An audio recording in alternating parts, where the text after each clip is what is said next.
है बेटा थोड़ा सा एक इमरजेंसी हो गई थी जिसकी वजह से क्लास 10 मिनट लेट शुरू की है, उसके लिए मैं माजरत चाहता हूं। हाँ, हम पढ़ रहे थे बेटा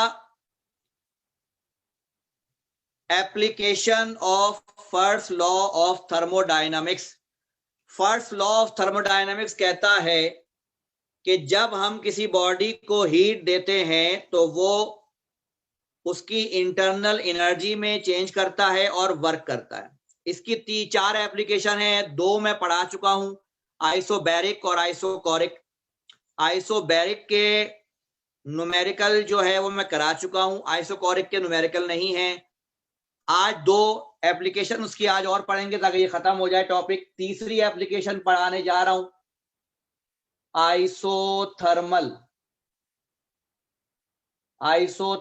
प्रोसेस।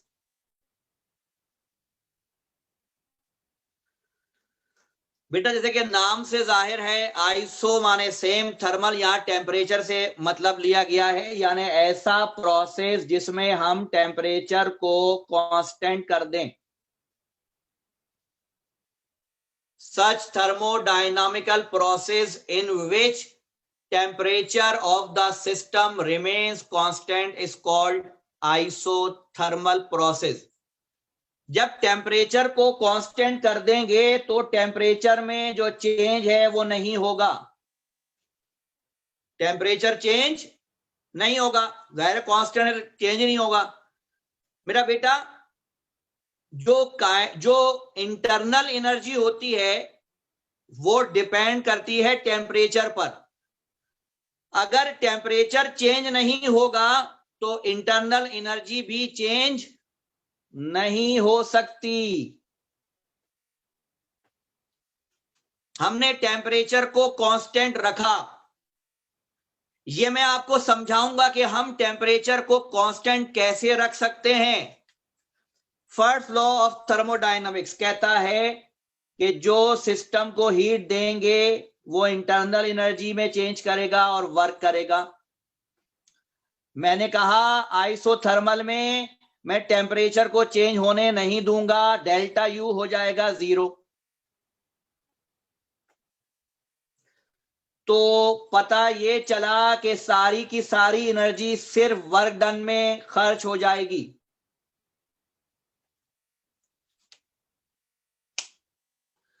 तो आइसोथर्मल प्रोसेस का मतलब है टेम्परेचर कांस्टेंट हो, टेम्परेचर में चेंज 0 हो, इंटरनल एनर्जी में चेंज ना हो, और जितनी भी एनर्जी मैं सिस्टम को प्रोवाइड करूं वो सिर्फ वर्क डन में खर्च होगी।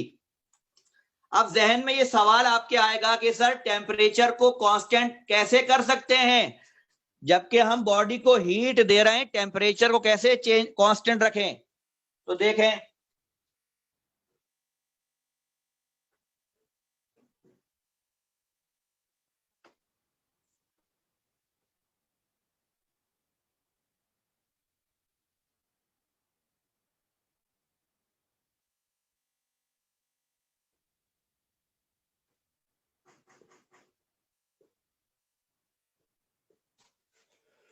फर्ज करें कि हमारे पास ये आइडियल गैस है जो एक पिस्टन सिलेंडर के अंदर भरी हुई है, और सिलेंडर को पिस्टन से बंद कर दिया, ढक दिया, और पिस्टन पर ये प्रेशर, ये वेट रखे हुए हैं जो इसको दबा रहे हैं गैस को। ये इसका वॉल्यूम है, ये इसका टेम्परेचर है।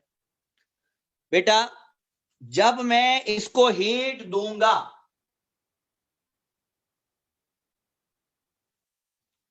जब मैं इसको हीट दूंगा तो अल्टीमेटली टेम्परेचर बढ़ेगा, अल्टीमेटली टेम्परेचर बढ़ने की कोशिश करेगा। तो हम इसका हल क्या निकालेंगे, सुने।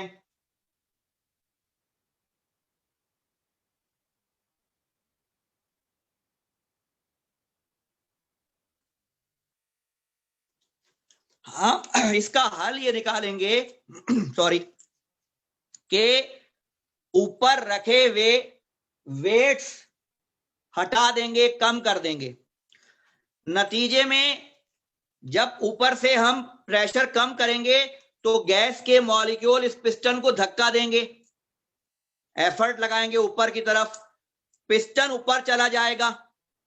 जब जब गैस के मॉलिक्यूल ऐसा करेंगे तो उनकी एनर्जी वर्क डन में लग जाएगी, यानी वो ठंडे हो जाएंगे। पिस्टन को धक्का देने में वो ठंडे हो जाएंगे, और नीचे से हम इसे गर्म भी कर रहे हैं, तो नीचे से हीट देकर गैस के मॉलिक्यूल्स को गर्म कर रहे हैं, और ऊपर से प्रेशर हटा हटा कर गैस को फैलाकर ठंडा कर रहे हैं। तो अगर मैं गर्म भी करूं और ठंडा भी करूं तो टेम्परेचर क्या रह जाएगा? टेम्परेचर मेंटेन हो जाएगा, टेम्परेचर बढ़ नहीं पाएगा, टेम्परेचर कांस्टेंट हो जाएगा। यानी ठंडा भी कर रहा हूं, गर्म भी कर रहा हूं, नीचे से हीट दे रहा हूं ताकि गैस गर्म हो जाए, और ऊपर से उसको हटा हटा के पिस्टन को, गैस को ठंडा करवा रहा हूं। समझ आई मेरी बात बच्चों या नहीं समझ आई?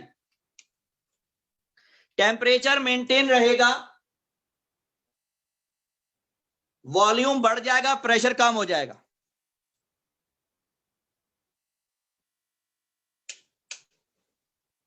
जी बच्चों, कुछ क्लियर हुआ? ओके की रिपोर्ट दें। इसका ग्राफ देखें।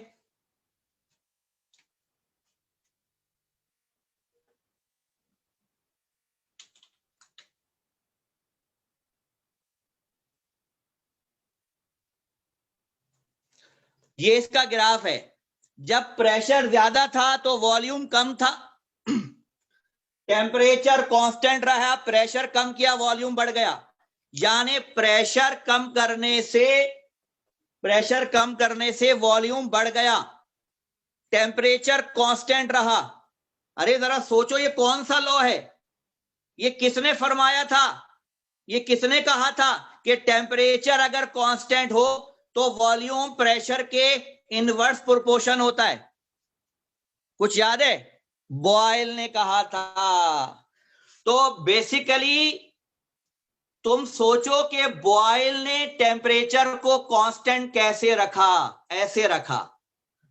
ये बात बॉयल लॉ में कोई नहीं समझाता कि how we keep the temperature constant. हम टेम्परेचर कैसे कांस्टेंट रख सकते हैं हीट देकर, ये बात इसमें समझ में आएगी कैसे। नीचे से गैस गर्म भी करेंगे, ऊपर से फैला फैला के ठंडा भी कर देंगे, दैट्स ऑल। यानी सारी जो हीट हम दे रहे हैं उससे हम सिर्फ वर्क करा रहे हैं, इंटरनल एनर्जी बढ़ने नहीं दे रहे। यानी ये ऐसी मिसाल है कि आपके अब्बू आपको पैसे दें और कहें बेटा ये दुकानदार को दे दो, तो पैसे दे तो रहे हैं लेकिन वो खर्च भी करवा रहे हैं। तो इधर से पैसे मिले, इधर खर्च हो गए, इधर से हीट मिली, इधर खर्च कर दी। तो गैस को ये मौका नहीं मिला कि वो अपना टेम्परेचर राइज कर सके। टेम्परेचर कांस्टेंट रहेगा, वॉल्यूम और प्रेशर में इनवर्स रिलेशन है। इसका उल्टा काम भी कर सकते हैं कि प्रेशर बढ़ा दें, गैस को गर्म कर दें और नीचे से हीट निकाल लें, वो भी कर सकते हैं। इसमें क्या किया, नीचे से, ये चार्ल्स लॉ नहीं है मेरा बेटा, बॉयल्स लॉ है मेरा बेटा। ये चार्ल्स लॉ नहीं है, बॉयल्स लॉ है। बॉयल कहता है कि volume is inversely proportional to pressure at constant temperature. तो ये जो आइसोथर्मल प्रोसेस है ये बॉयल्स लॉ है, चार्ल्स लॉ नहीं कहा मैंने चार्ल्स लॉ नहीं कहा बेटा, ये बॉयल्स लॉ कहा है मैंने। जी बेटा, कुछ समझ आई मेरी बात? टेम्परेचर कांस्टेंट रख के प्रेशर को चेंज करेंगे तो वॉल्यूम चेंज होगा, मगर उल्टा, इनवर्स प्रोपोर्शन है। बेटा कुछ समझ में आई? जल्दी बताइए, जिन्होंने सवाल पूछा था मुझे बताइए। वॉल्यूम बढ़ रहा है क्योंकि प्रेशर कम कर रहा हूं।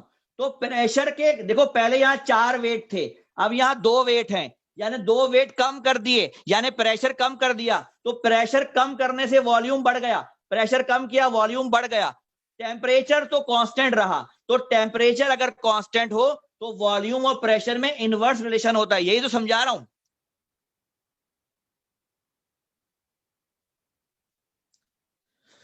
जी बेटा, क्लियर हो गई बात?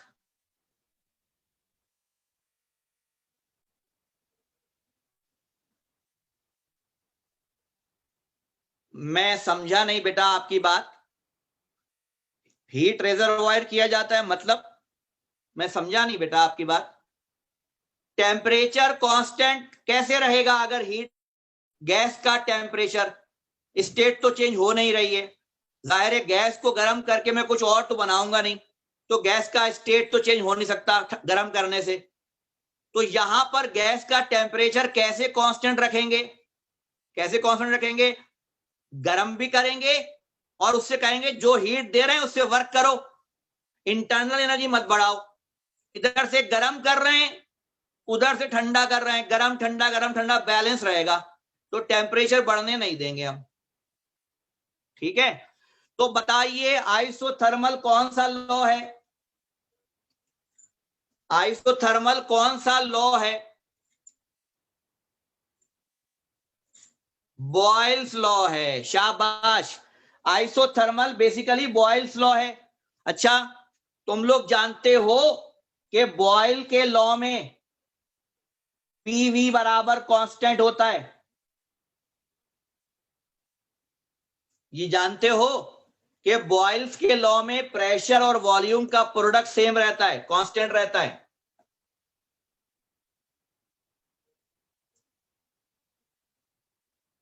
जी अच्छा, अब मैं अगला टॉपिक जो पढ़ाऊंगा उसमें ये वाली सारी बातें याद रखनी है तुमने, क्योंकि वो इससे मिलता जुलता टॉपिक है। चौथा प्रोसेस,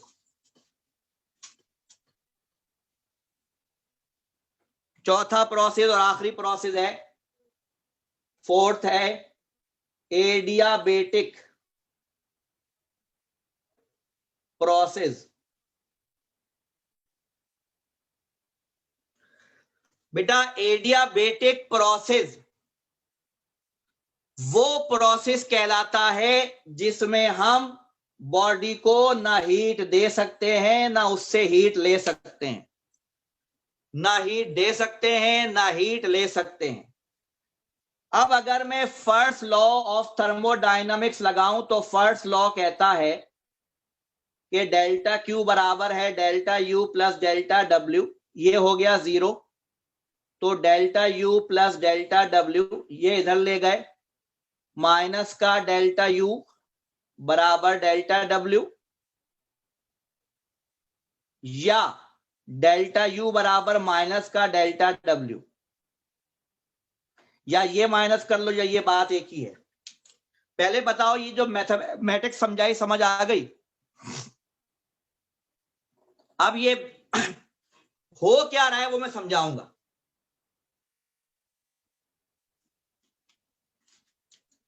देखो ये मेरे पास सिलेंडर है, हीट ना दूंगा ना लूंगा,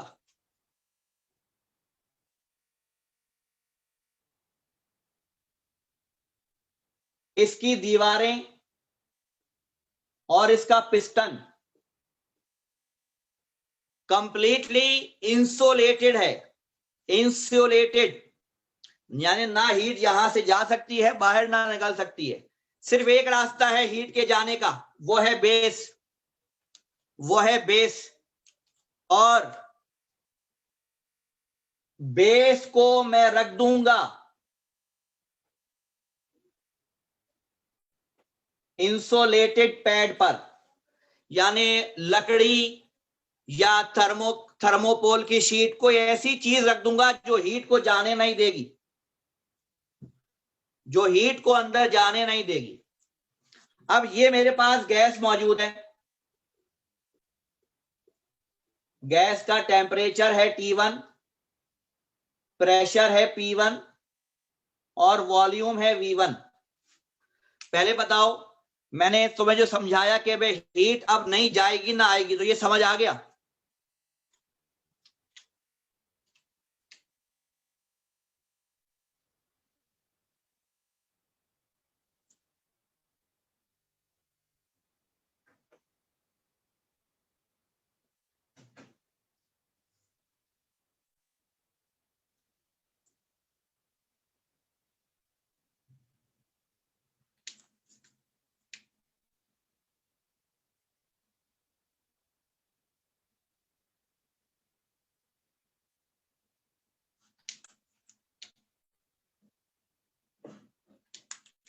देखो मैंने क्या किया,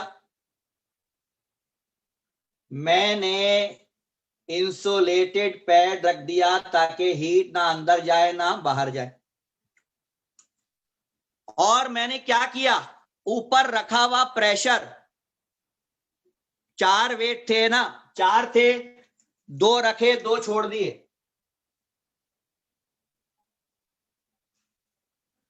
यानी मैंने प्रेशर कम कर दिया। प्रेशर कम करने से क्या हुआ, प्रेशर कम करने से यह हुआ कि गैस के मॉलिक्यूल पिस्टन को धक्का देकर गैस का वॉल्यूम बढ़ा देंगे।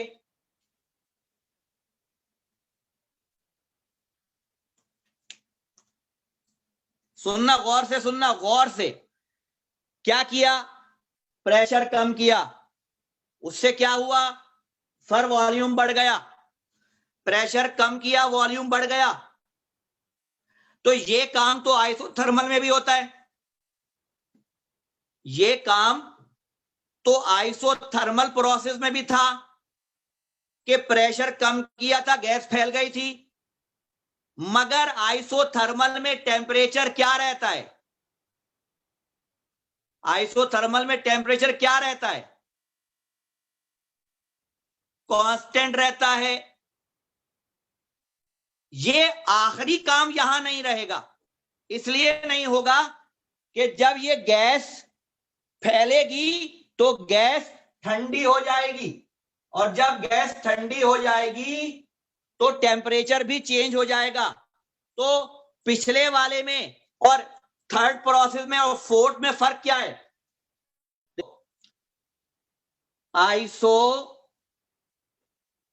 में पहले प्रेशर P1 था, वॉल्यूम V1 था, टेम्परेचर T1 था।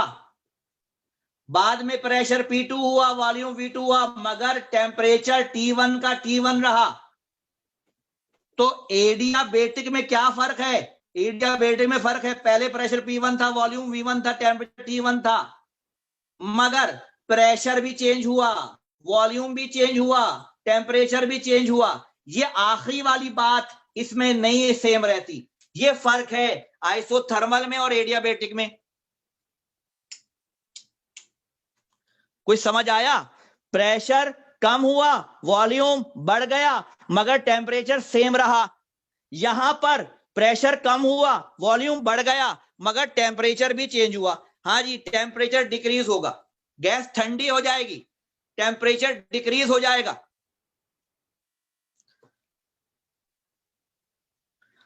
अभी बात खत्म नहीं हुई, बात अभी चलेगी। पहले बताओ यहां तक ओके है?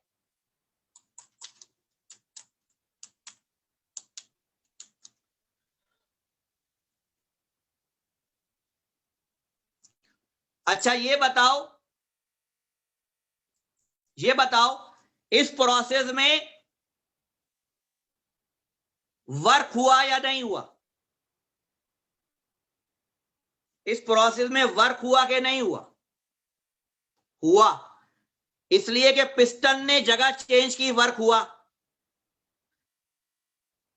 वर्क पॉजिटिव हुआ नेगेटिव हुआ, पिस्टन ऊपर गया कि नीचे आया?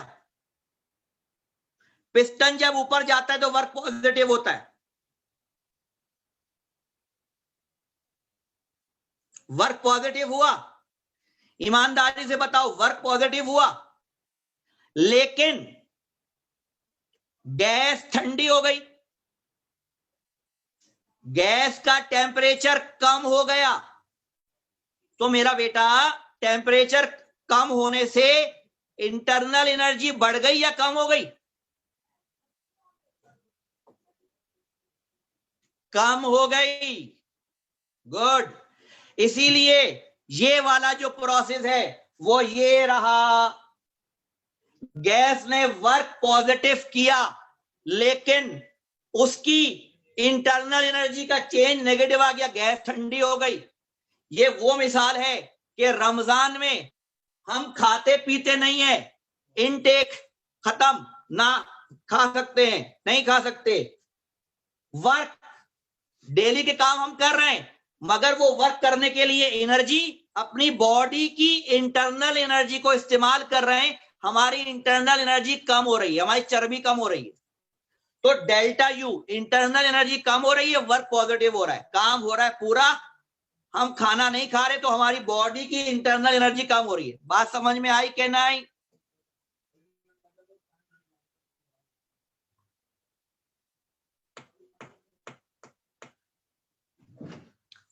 इसे कहते हैं एडियाबेटिक एक्सपेंशन।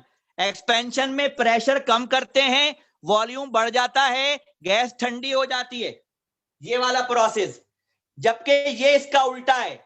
उल्टे प्रोसेस में प्रेशर बढ़ाते हैं, गैस को दबाते हैं, गैस पर हम वर्क करते हैं, वर्क नेगेटिव होता है। जैसे गैस फैलने पर ठंडी होती है, गैस दबने पर, सुगड़ने पर गैस गर्म हो जाती है, इंटरनल एनर्जी बढ़ जाती है, वर्क नेगेटिव होता है। इसका उल्टा है ये। यहां प्रेशर कम, वॉल्यूम ज्यादा, गैस ठंडी हो गई। उल्टा करो, प्रेशर बढ़ाओ, वॉल्यूम कम करो, गैस गर्म हो जाएगी। तो ये वाला एक फार्मूला होगा इसका।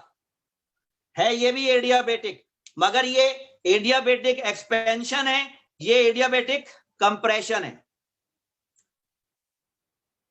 जी बच्चों, समझ आई बात?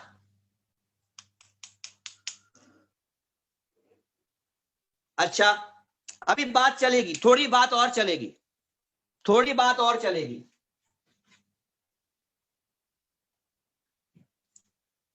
ये बताओ, ये एडियाबेटिक प्रोसेस आइसोथर्मल जैसा है कि नहीं? जैसा है, थोड़ा मिलता जुलता है, क्योंकि उसमें भी प्रेशर कम हो रहा था और वॉल्यूम बढ़ रहा था। बस एक फर्क है इन दोनों में, आइसोथर्मल में ये सब कुछ होता है कांस्टेंट टेम्परेचर पर, एडियाबेटिक में ये सब कुछ होता है मगर टेम्परेचर कांस्टेंट नहीं रहता। रिजेंबलेंस है। तो मेरा बेटा, इसका जो ग्राफ बनता है,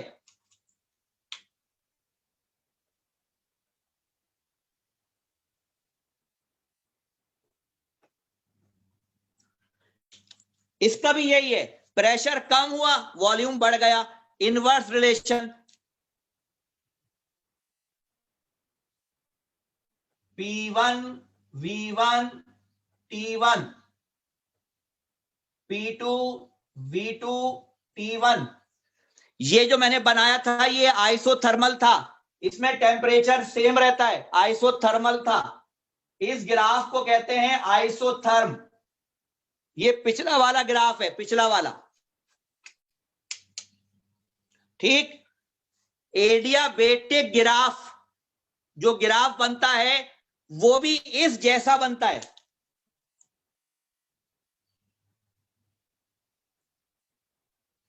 P2 V2 T2, यानी प्रेशर भी चेंज, वॉल्यूम भी चेंज, टेम्परेचर भी चेंज।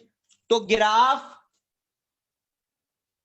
होता ऐसा ही कर्व है, लेकिन थोड़ा सा डिक्लाइन, इंक्लाइन ज्यादा होता है, एंगल ज्यादा होता है, इसका एंगल बड़ा होता है। यानी ये जो ग्राफ है ये कहलाता है एडियाबेट, ये कहलाता है एडियाबेट। एडियाबेट का ग्राफ स्टीपर होता है। स्टीपर का मतलब खड़ा ग्राफ होता है, यानी स्लोप ज्यादा होती है इसकी स्लोप ज्यादा होती है, खड़ा ग्राफ स्लोप ज्यादा, स्टीपर होता है। Adiabat is more steeper than isotherm. दोनों प्रोसेस काफी मिलते जुलते हैं, मगर इसमें टेम्परेचर कांस्टेंट रहता है, इसमें टेम्परेचर कांस्टेंट नहीं रहता। जी बेटा, क्लियर है यहां तक?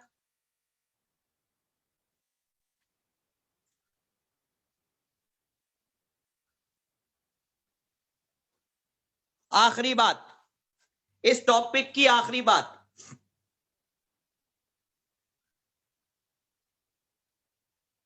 ये आइसोथर्मल जैसा है तो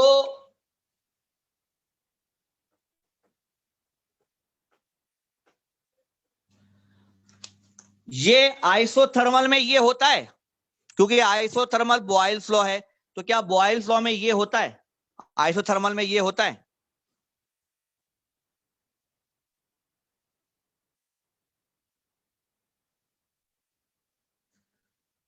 आइसोथर्मल में ये होता है, एडियाबेटिक में इस जैसा कुछ होता है। क्या? यहां आइसोथर्मल में पीवी कांस्टेंट होते हैं, एडियाबेटिक में पीवी की पावर गैमा कांस्टेंट होती है। ये गैमा इसकी स्लोप ज्यादा होती है ना, इसलिए गैमा स्लोप के तौर पे इस्तेमाल होता है। यहां पर गैमा लग जाता है इस फार्मूले में, तो ये एडियाबेटिक का ग्राफ बन जाता है। ये फार्मूला एडियाबेटिक का है, यूज नहीं करोगे। ये ब्लैंक में पूछते हैं कि pressure and volume are related accordingly to adiabatic process, तो ये रिलेशन होता है प्रेशर और वॉल्यूम में अगर प्रोसेस एडियाबेटिक है तो।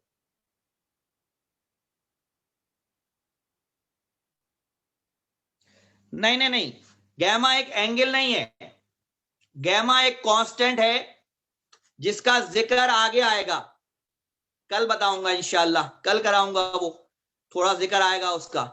ये एक एंगल नहीं है, मगर ये आता उसी वजह से, ग्राफ में जो मसला है वो इसी से आता है गैमा। हाँ बेटा, यहां तक क्लियर है आप लोगों को?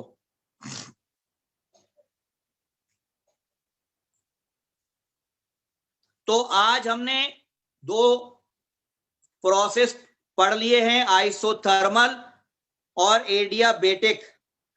कल आपको इंशाल्लाह मैं बताऊंगा गैमा क्या होता है, और एक डेरिवेशन कराऊंगा जो इंपॉर्टेंट है, पेपर में आ सकती है। कल इंशाल्लाह वो करेंगे और न्यूमेरिकल भी करेंगे। ठीक है बेटा, आज के लिए इतना काफी है। कोई सवाल हो तो पूछ लीजिए। क्या ये पिक चाहिए आपको? क्या ये पिक्चर सेंड करूं मैं आपको, या जरूरत नहीं है?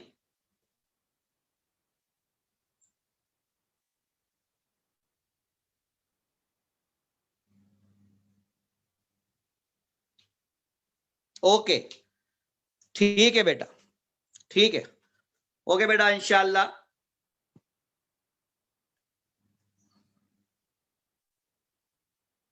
कल मुलाकात होगी।